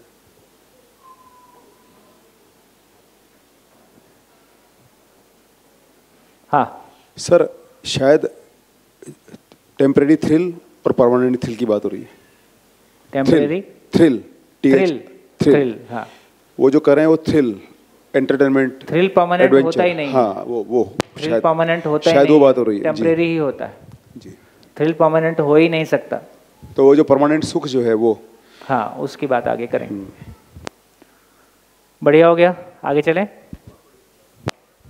माइक सर, अल्टीमेट सुख क्या होता है? दुख और सुख करेंगे चर्चा करेंगे, उधर ही जा रहे हैं। हाँ जी सर। माइक। हाँ सर, मैं ये पूछना चाह रही थी, कल मतलब जिस तरह से शाम के टाइम पे सब लोग जब सामने थे सब बता रहे थे कि रिकॉर्ड बना लिया, यूपीएससी IRS बन गए, या फिर मतलब संपत्ति का अटमोस्ट लेवल देख लिया, पता ये पड़ा कि एक्चुअल में एम्प्टीनेस कहीं ना कहीं छूट रही है, एक्चुअल सुख नहीं है। तो मतलब उन लोगों ने अटमोस्ट लेवल देख लिया है, एक्सपीरियंस कर लिया है, पर जो हम मतलब स्टार्टिंग लेवल है, हमारे मन में कहीं ना कहीं सिर्फ एक इन्फॉर्मेशन आई है कि हाँ इन चीज़ों से मतलब वो परमानेंट सुख तो नहीं मिलने वाला है। एक कन्फ्यूज़न ये है कि क्या पता मिल भी सकता है, तो पहले उसमें ट्राई कर लेना चाहिए ना, मतलब उस एज में आने के बाद ये चीज़ देख सकते हैं। बिल्कुल ठीक है, बिल्कुल ठीक है। तो वो एक क्वेश्चन छूट रहा है कि रूप बल धन पद का एक्सपीरियंस किए बिना ये कैसे पता पड़ेगा कि वो निरर्थक है? बिल्कुल निरर्थक नहीं है, निरर्थक है ऐसा नहीं कहा गया, लेकिन जिस मानसिक स्थिति को हम पाना चाहते हैं उसके लिए निरर्थक हो गया। जिस मानसिक स्थिति को हम पाना चाहते हैं, जिस स्टेबिलिटी को हम पाना चाहते हैं, वो दुनिया अलग है, ये दुनिया अलग है, और ये दुनिया गलत है ऐसा नहीं कहा जा रहा है। तो क्या कहा जा रहा है? दो कहा जा रहा है। एक तो ये कि मैं जिंदा रहना चाहता हूँ कि नहीं चाहता हूँ। जिंदा रहने के लिए मेरे को कोई ना कोई व्यवसाय करना होगा, तो हर आदमी कितने व्यवसाय एक साथ कर लेगा? कोई एक दो ही करेगा, है ना। तो कोई जॉब कर लेगा, कोई अपना बिजनेस डालेगा, है ना, कोई खेती कर लेगा, कोई गाय पाल लेगा। तो इसका मतलब है कि स्किल्स किसी भी व्यक्ति के पास लिमिटेड होंगे कि अनलिमिटेड होंगे? लिमिटेड ही होंगे। तो उसमें हम कर सकते हैं कि हम IRS हो जाएं, हम IAS हो जाएं, हम बिजनेस कर लें, हम खेती कर लें, जैसी हमारी चॉइस है और जैसी हमारी मनस्थिति है, वो कुछ ना कुछ हम में से हर किसी को करना ही है, क्योंकि मैं जिंदा रहना चाहता हूँ, मेरा परिवार को भी जिंदा रखना चाहता हूँ। तो बेसिकली जो इनकम जनरेटिंग प्रोग्राम्स हैं जिससे मेरे परिवार का भरण पोषण होगा, उस अर्थ में मेरे को कोई जॉब, कोई बिजनेस, कोई स्किल की आवश्यकता है कि नहीं है? करना होगा कि नहीं करना होगा? कुछ ना कुछ करना ही होगा। इसलिए ये नहीं कहा जा रहा है कि आप IAS ना बने, IRS ना बने, आप है ना स्किल नहीं करें या ये नहीं करें, ऐसा नहीं कहा जा रहा है। इसमें से जो भी आपकी समझ के अनुसार, आपकी मनस्थिति, आपकी परिस्थिति के अनुसार आपको चुनना ही है, आपको करना ही है। वो एक पार्ट हो गया। अब दूसरा पार्ट है कि मेरा जीना हो जाए, जिंदा रहना हो गया। दूसरा पार्ट है कि मेरा जीना हो जाए। जीने का मतलब क्या? मेरा भाव और विचार चाहे जॉब के लिए चले, चाहे किसी व्यक्ति के लिए चले, चाहे मेरे लिए चले, चाहे पास्ट के लिए चले, चाहे वर्तमान के लिए चले, चाहे भविष्य के लिए चले, चाहे किसी भी धर्म और जाति के लिए चले, हर परिस्थिति में मेरा मन, मेरा भाव और विचार में भाव में अभाव हो या भाव हो, है ना, विचारों में कन्फ्लिक्ट हो या विचारों में हार्मनी हो, है ना। तो मेरे भाव और विचार अपने आप में अधूरे नहीं हो, वो अपने आप में पूरा हो, सही हो, स्टेबल हो, हार्मोनियस हो, इसकी ज़रूरत है कि नहीं? बहुत मोटी लैंग्वेज में कहा कि अभी तक हमने पेट भरने का जुगाड़ किया है, मन भरने का जुगाड़ नहीं किया है। ये बात पहुंची कि नहीं? अभी तक हमने जो कुछ भी प्रयास किया है, हमारी तमाम सफलताएं वो पेट भरने का जुगाड़ है, मन भरने का जुगाड़ नहीं है। चाहे एवरेस्ट पे चढ़ जाओ, ठीक, अपने को पाए बिना ये भाव और विचार कहाँ से पैदा होता है? इस भाव और विचार का मैकेनिज्म क्या है?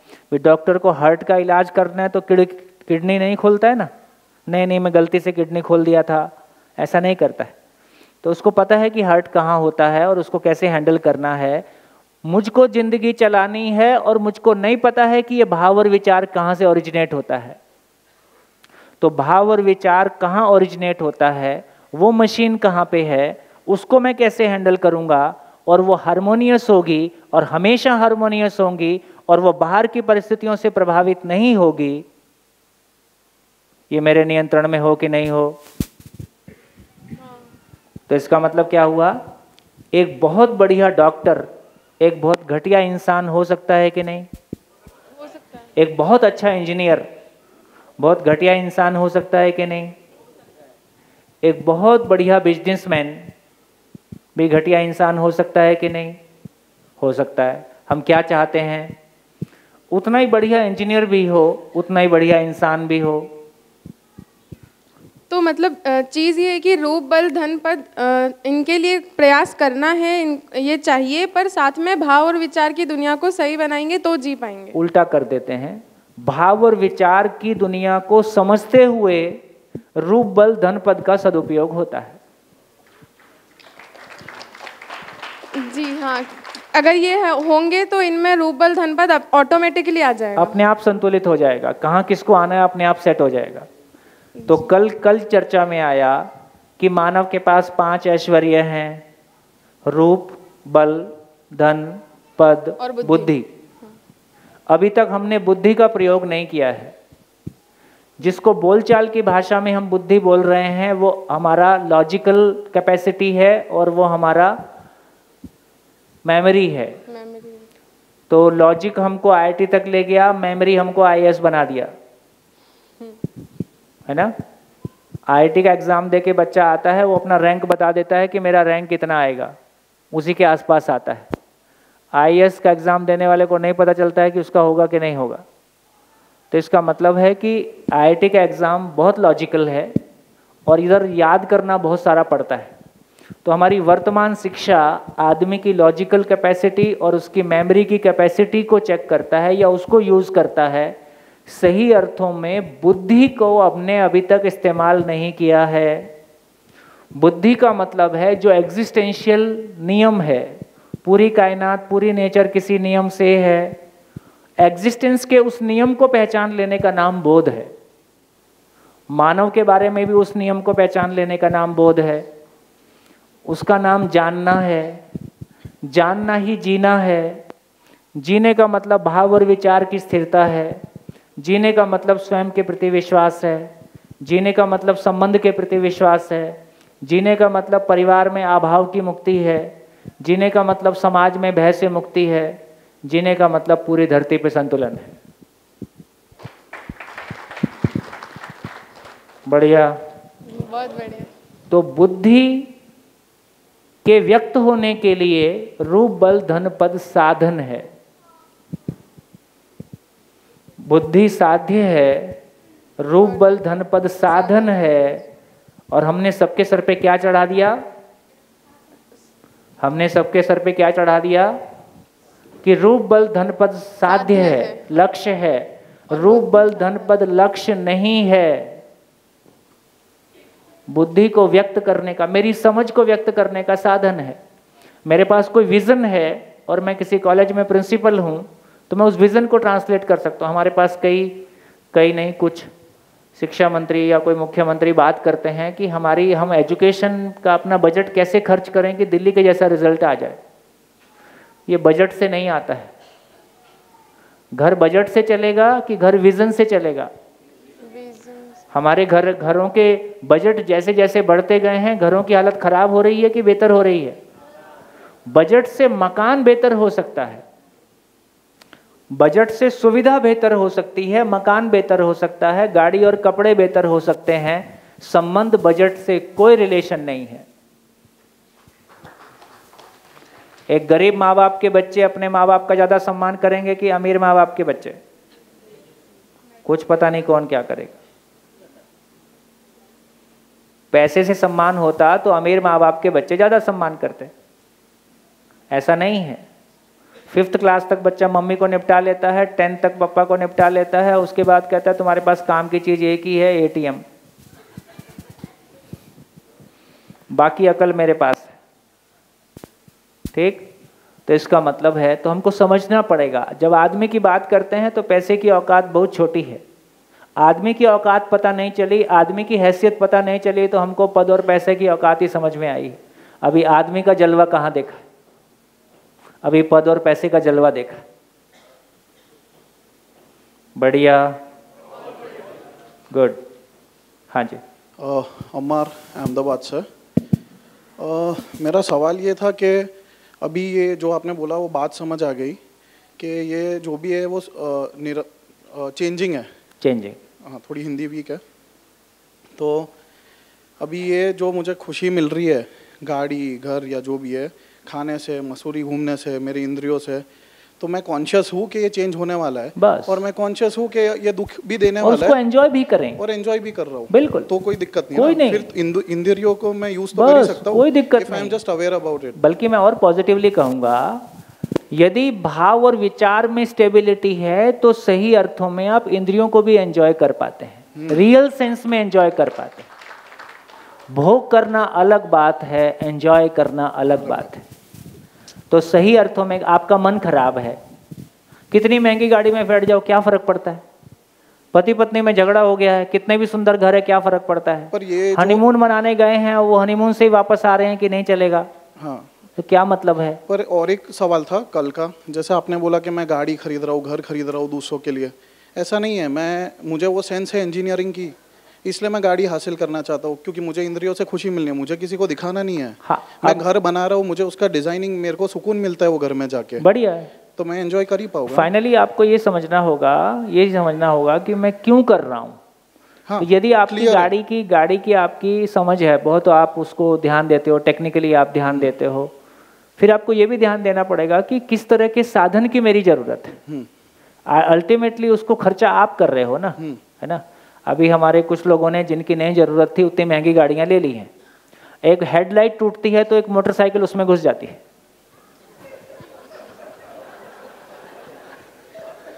1 लाख की हेडलाइट है। तो फिर मेरे को शायद मेरी उतनी महंगी गाड़ी की जरूरत नहीं थी, लेकिन जब मेरे पास क्लैरिटी नहीं है, उसकी किस्त मेरे को पटाना है। तो इसका मतलब है कि मुझको तय करना पड़ेगा कि मैं क्या चीज में, आखिर मेरा तन मन धन है, तो मेरे तन मन धन को मैं कहाँ इन्वेस्ट करना चाहता हूँ और क्यों इन्वेस्ट करना चाहता हूँ और इन्वेस्ट करके मैं क्या पाना चाहता हूँ, ये क्लैरिटी मेरी होगी तो बहुत बढ़िया है। हाँ, बस वही है ना। तो पहले ही कहा, देखो यहाँ कोई उपदेश नहीं है, आपको ये करना है ये नहीं करना है, ऐसा नहीं कहा जा रहा है। हाँ। लेकिन हर चीज के बारे में हम सोच सकें। सोचना तो मानव की मौलिकता है, ये तो मानव की ओरिजिनलिटी है। बढ़िया, बहुत बढ़िया सर। अभी उस छोटे बच्चे ने बड़ा प्यारा सवाल किया था, वो मेरी बात को आगे बढ़ाया था। कल मैं जो कर रहा था कि गलत तो नहीं है, रूप धन पद बल, और ये जो हमको जो चीज़ें हासिल करनी है, हम यहाँ बात कर रहे हैं पोस्ट की, IAS बन गए, एवरेस्ट बन गए, इस सब के लिए बहुत स्ट्रगल करना पड़ता है। मेरे ख्याल से अभी जो समझ में आ रहा है हमको, जो मुझे समझ में आ रहा है वो ये है कि इस स्ट्रगल के दौरान अपना जिंदा रहने का जुगाड़ तो करना ही है, जीना ही है।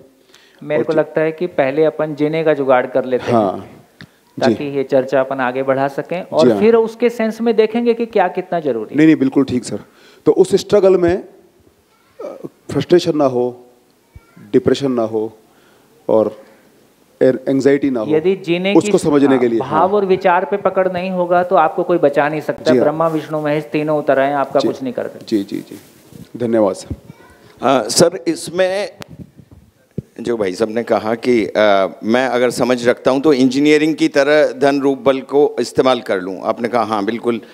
इसमें रेस्ट्रिक्शंस बेहद ज़रूरी होगा ना, क्योंकि इनका इस्तेमाल करने में किसी दूसरे का बहुत बड़ा नुकसान हो जाएगा। वही तो वो समझ होगा जी, वो विजन होगा, भाव और विचार की क्लैरिटी होगी, वो तो संतुलित होता जाएगा, वो फिल्टर करते जाएंगे। देखो, चाहे मैं आपका बेटा हूँ, चाहे मैं आपका पिता हूँ, ना मैं आपको रोक सकता हूँ ना आप मेरे को रोक सकते हैं। अब वो जमाना गया जब माँ बाप की चलती थी, अब वो जमाना गया जब टीचर की चलती थी, अब वो जमाना गया जब सरकार की चलती थी। सारे सब चीज़ें लद रही हैं। इसका मतलब है कि कोई एक आधार हमको आवश्यकता है। अब किसी की नहीं चलेगी, बस एक ही चीज़ चलेगी, जिस चीज़ को मैं ये स्वीकारता हूँ कि ये सही है और वो वास्तव में सही हो। तो सही गलत मैन टू मैन वेरी करेगा, या सही गलत का कोई यूनिवर्सल ग्राउंड होगा। यूनिवर्सल होगा और वो भाव होगा। तो यदि यूनिवर्सल ग्राउंड को हम पहचान पाए, जो कि भाव और विचार के रूप में है, उसको आगे खोलेंगे, बिल्कुल, तो हमारी जिंदगी बहुत आसान हो जाएगी। बिल्कुल। हम अपनों से जूझ रहे हैं जी, चाहे घर में जूझें या ऑफिस में जूझें। बहुत बढ़िया भैया। हाँ, अब इच्छा को भी कैसे, इच्छा और आवश्यकता के बीच में संतुलन हो जाए। बढ़िया जी भैया, ये सापेक्षता और निरपेक्षता में जीना कैसे हो, थोड़ा उसके बारे में क्लैरिटी। हाँ, तो भाव और विचार निरपेक्ष है, जिंदा रहना हमेशा सापेक्ष है, रिलेटिव है। रिलेटिव है, सापेक्ष मतलब रिलेटिव, निरपेक्ष मतलब एब्सोल्यूट। तो एब्सोल्यूट को पहचान कर कंप्लीट पिक्चर, वो रहता है ना जिग्जो पजल, चीज़ों को जोड़ते हैं। तो यदि मेरे को कंप्लीट पिक्चर की पहचान है तो सारे टुकड़े मैं जोड़ सकता हूँ। अभी हमारी परेशानी ऐसी है कि जिंदगी के टुकड़े हमारे पास उपलब्ध हो गए हैं, एक बड़ी पिक्चर हमारे पास है नहीं, इसलिए मेरा वाला टुकड़ा आपसे बड़ा है, ऐसा मामला हो गया। हाँ जी सर, एक ऐसा मतलब सवाल मन में उठ रहा है कि जैसे मुझे पता चला कि मेरे को जिंदा रहने के लिए ज़्यादा चीज़ें चाहिए नहीं। मेरा मन था और मैं पढ़ाई वाइज एकेडमिकली अच्छा भी था, मुझे लगा मैं IAS करूंगा, पर फिर मुझे लगा यार LDC में भी काम तो हो ही जाएगा, क्योंकि भ्रष्टाचार तो दोनों में है, और इवन IAS बनने के बाद शायद ज़्यादा करना पड़े, तो मैं LDC में ही संतुष्ट हो गया। LDC बनने के बाद मैंने जीवन विद्या शिविर किया और मुझे लगता है कि ये फैलना चाहिए चीज़। क्या मैं उतने लोगों तक इस चीज़ को फैला पाऊंगा, जीऊंगा तो सही अपने अंदर तो ठीक है, जितना मैं IAS बन के कर पाता? तो यहाँ पर क्या ये वाली चीज़ ठीक बैठ पा रही है? मत सोचो, ये सारे क्वेश्चन वैसे ही हैं कि जैसे किसी चीज़ को बिना समझे हम बहुत सारा कुछ फैलने लगते हैं। पहले एक बार भाव और विचार थोड़ा ठीक से पकड़ में आ जाए जी, देखो समझ होगी, एक आईएएस के रूप में चीज़ों को फैलाने का एक तरह का अवसर उपलब्ध है, वहाँ एक तरह की लिमिटेशन भी उपलब्ध है जी। लेकिन जब आप कोई पद पे नहीं हो, हमारे जैसे खुले आसमान के नीचे हो जी, तो आसमान सीमाएं हैं, स्काईज आर द लिमिट। सही बात है। तो पद पे होने से आकाश कम है हमारे लिए जी, बिना पद होने से आकाश ज़्यादा बड़ा है। ठीक है सर, थैंक यू। हेलो। हाँ जी। हाँ सर, क्वेश्चन है बेसिक, बहुत फंडामेंटल है। कल से हम लोग भाव और विचार दोनों शब्द बहुत बार यूज़ कर रहे हैं, और कल हम गोष्ठी में भी मेरे को सवाल था कि आज खोलेंगे भाव क्या है, मतलब आज खोलेंगे, थोड़ा ये पूरा हो जाए तो आज खोलेंगे, क्योंकि मेरे को ब्रेक का इशारा हो गया है। ब्रेक का इशारे में 5 मिनट है, आयोजन है, 5 मिनट ले लूं? मैं इसको पूरा कर देता हूं, क्या कि लौट के फिर इसी को करूंगा तो। हाँ जी, तो फाइनली ब्रेक के पहले इसको समराइज कर लें ताकि हम आगे बढ़ सकें। तो देखिए, फाइनली हमने चर्चा किया कि जब जीने की बात कर रहे हैं तो वो भाव और विचार की स्थिरता है, जिसमें हम कह रहे हैं कि वो समाधान के साथ है, जिसमें हम कह रहे हैं कि एक मानव शिकायत मुक्त है। यदि मेरे भाव और विचार में क्लैरिटी आ गई है, इसका मतलब मैं सॉल्यूशन के साथ हूँ, इसका मतलब मैं प्रॉब्लम के साथ नहीं हूँ। तो जिंदगी के हर आयाम में, नमस्कार पीछे वालों,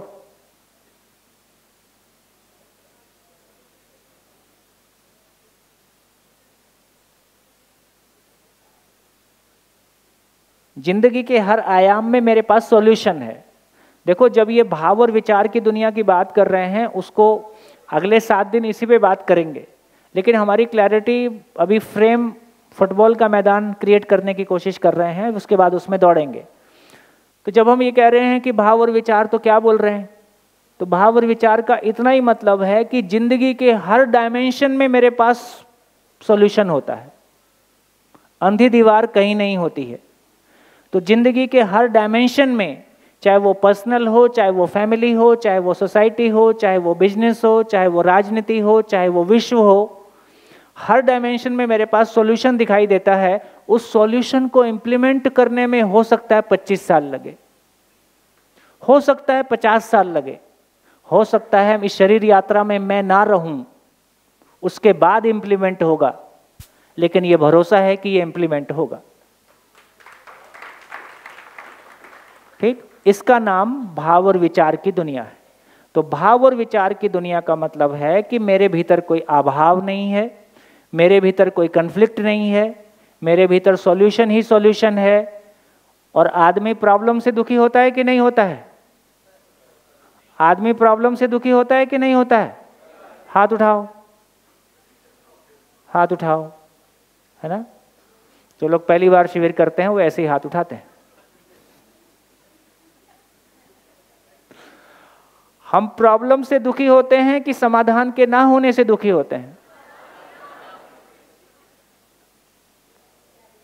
इसका मतलब है दुनिया में कोई भी व्यक्ति प्रॉब्लम से दुखी नहीं होता। दुनिया में कोई भी व्यक्ति प्रॉब्लम से दुखी नहीं होता। सॉल्यूशन नहीं है, ये प्रॉब्लम है ना? यदि सॉल्यूशन है, यदि सॉल्यूशन है तो वही प्रॉब्लम उसके लिए अपॉर्चुनिटी है। आपकी प्रॉब्लम मेरे लिए अपॉर्चुनिटी है।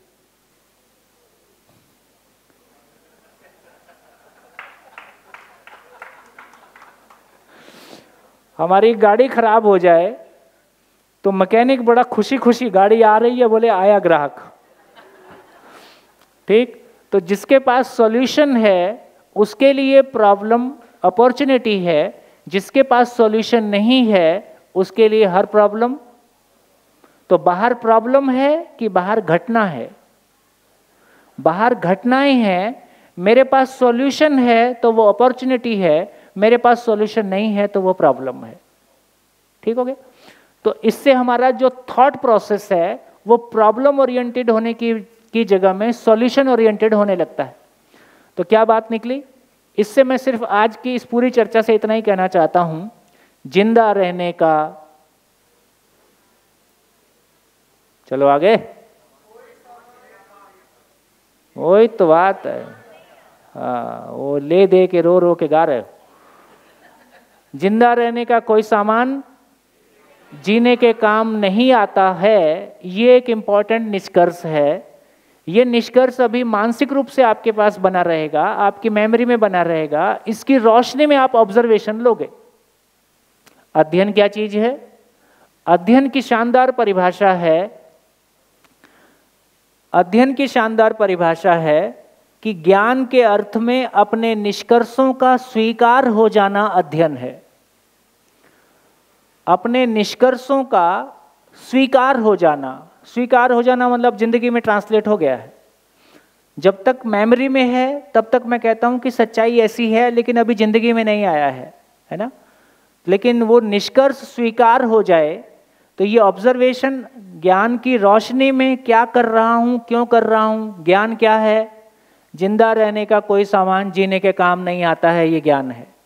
ठीक है, इस ज्ञान की रोशनी में मैं मेरी पूरी जिंदगी को फैला के देखता हूं, चाहे मैं इंद्रियों के रूप में फैला रहा हूं कि मैं पहचान के रूप में फैला रहा हूं, और जगह जगह मेरे पास ये निष्कर्ष आ रहा है, क्या नहीं छूता है।